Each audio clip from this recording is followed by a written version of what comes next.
Joined by the very new Education Secretary, Secretary of State for Education, James Cleverly, Conservative MP for Braintree, joins me live.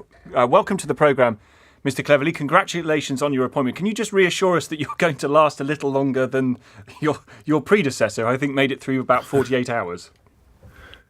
Yeah, I hope that. Well, if I can make it to the weekend, then I would have overtaken my immediate predecessor. Look, the events of the last couple of days were turbulent and painful, and I'm glad they're behind us. I think I've got a fantastic job. I love it. It's already very, very exciting. There are serious things that we need to do over the summer as we get exam results come out, and university places and primary school admissions and all that kind of stuff. And I've already started speaking to some of the unions. And I was just going to ask you how, because that seems to me to be a very big issue. I don't want my children to miss any more school, thank you very much, after they missed so much because of closures of COVID. How are you going to make sure that those teachers, those unions get what they need or feel that they need in order to not go on strike? Well, look, we absolutely recognise that for teachers and the people that have to manage school budgets, this inflation that is sweeping the world is also very much affecting them directly. We're very, very conscious of that. We want to make sure that we have a well-motivated, effective cadre of educators at every level. That's what we're focused on because, of course, that's, as you say, that is absolutely a foundation stone for the education of not just our children, but everyone throughout their lives. Given the position that the government is in, would you have the mandate to be able to give a 3%, 4%, 5% pay rise to those experienced teachers? Well, look, I'm not going to start speculating out loud about what settlement would be, but as I say, we're very, very conscious that the role of teachers. We are reminded, because of the disruption we saw through COVID, we are reminded of just how incredibly important teachers are to society as a whole. They showed an enormous amount of flexibility and agility, adapting to those unprecedented circumstances. Mm-hmm. We recognise that. We want to make sure that they are motivated to continue delivering for our families. God forbid we ever be in the position where schools have to close again, but it's worth noting that COVID cases are rising and hospitals are warning. Can you rule out closing schools as Education Secretary because of COVID?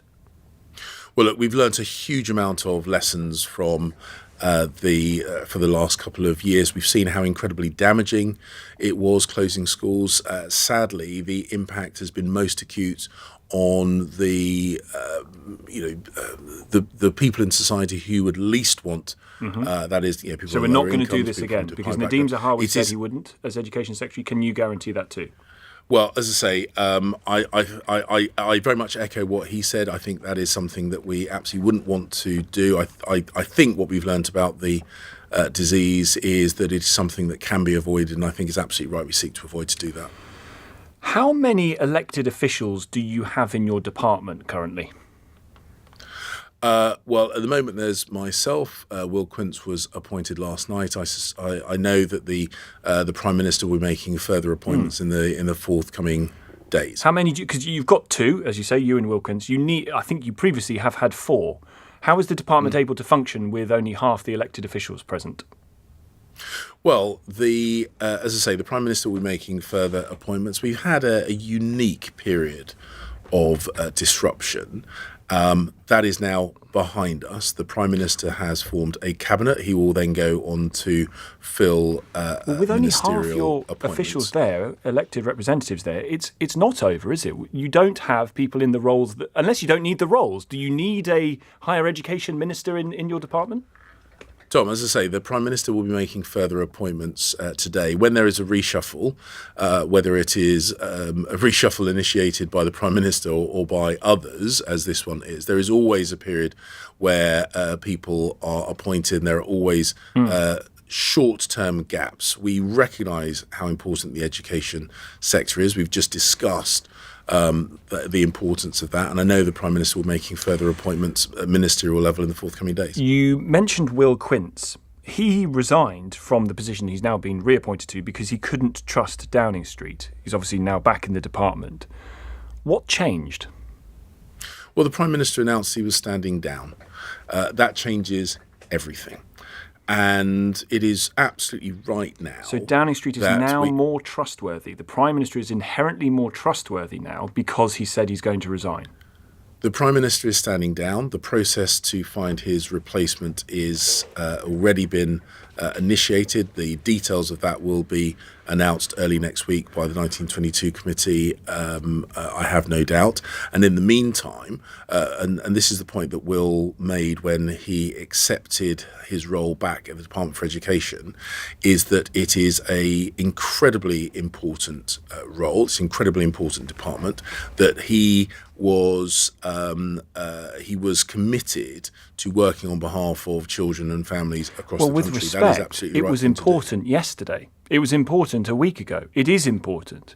But clearly Mr. Quince and others felt that importance was also garnered through the integrity that Downing Street could offer.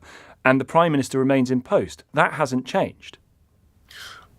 I think your assessment of this is so wide of the mark, it's unbelievable. The Prime Minister has said he is standing down. If you don't think that changes everything, then I think your assessment is wrong. The Prime Minister has said he is going, and that then means that he said that as soon as a replacement has been chosen, the timetable of that is defined by the 1922 committee for the parliamentary stage and the Conservative Party for the remaining stages. But everybody recognises it is in our collective interest for that to be done professionally but quickly. The Chancellor said yesterday, the country deserves a government that is not only stable, but which acts with integrity. Is the government stable, and is Downing Street now acting with more integrity? Well, as I say, the Prime Minister has said he is standing down when his successor has been appointed. In the meantime, we have to do what is the primary function of government, which is to provide a service for the British people. That's what we are doing, and we'll do that professionally until a new Prime Minister appoints a new team. And as I say, if I and others have the opportunity to continue in role, I personally would be delighted, and I will continue focusing on the people that I should be focusing on up until I'm replaced. But that imperative for good, careful government was there yesterday too. It's just that 60 members of the government felt that it was impossible to do that because of the Prime Minister, and the Prime Minister hasn't gone.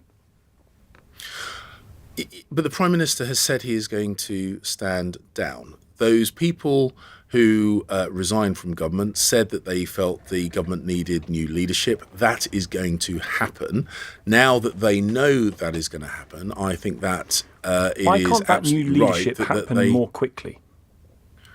Because we need a process to select a new leader, and that process will happen promptly. It is absolutely right that we go through a process. There is no such thing in our constitution as a caretaker government or a caretaker Prime Minister.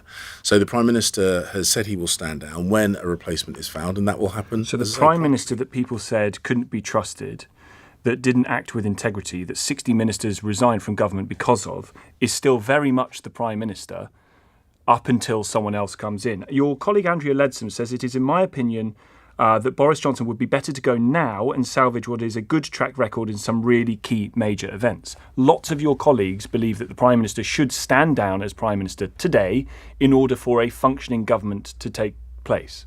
Do you agree? No. Because? For all the reasons I've just said.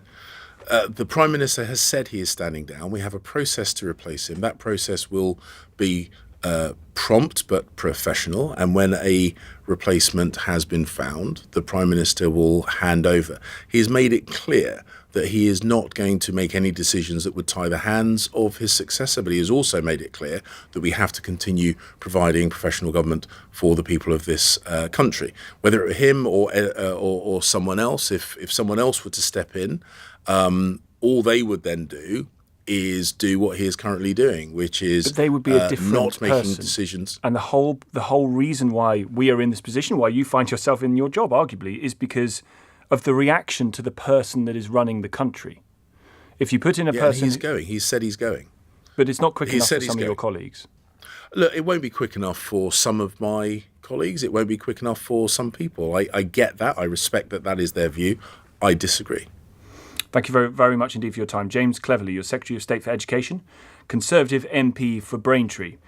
Interesting listening to what it is that the Education Secretary is going to have to do in that new job, particularly when it comes to the unions and the schools, and whether or not they're going to be able to keep the schools open or keep the teachers out from being on strike. Very important issue. We'll come on to more of your thoughts about Boris Johnson, about his resignation, about how he has handled the last few months, indeed the last few years of his premiership. We'll look back